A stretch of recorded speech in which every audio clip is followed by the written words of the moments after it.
Welcome to Sex is Not For Sissies Radio. We talk about things here that we need to talk about, but generally won't. And today is no exception. I have the extreme pleasure of having Dana Farrant, who talks about the dominatrix guide to inner power. Let me tell you a little bit about her.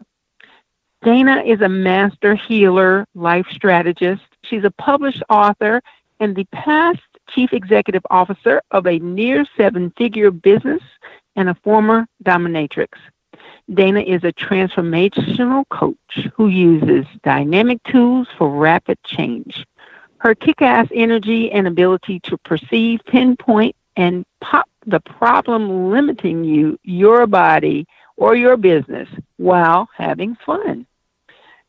So Dana is here with us today. She talks about women being notorious for giving away their power and making themselves wrong.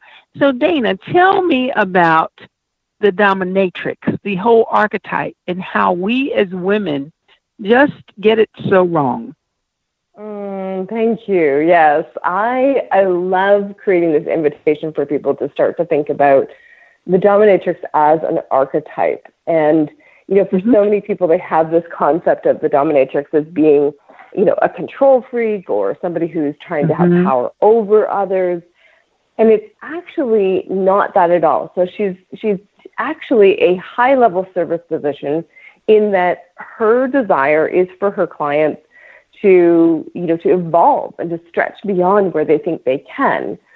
And in amongst that, she has to become this person who is bulletproof confident, who can show up and hold an energy, be really strong in who she is, not worry about what people think of her, and be willing to lose everything as she goes for her dreams.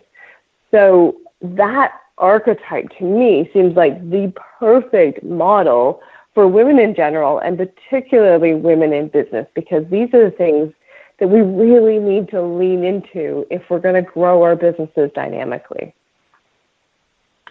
Well, that's a very interesting way to think about it. Instead of that you're, power mad, that you actually have to just take it upon yourself to be the one who's guiding, directing, nudging, pushing, shoving sometimes to get people to see, I can do this, because otherwise some people really need a person who is a guide, who is a nudger, who is the one. Yeah, and not just the nudger, but also somebody who's going to I've got you so strongly until you are willing to believe in yourself just as strongly. So that container for some people is vital.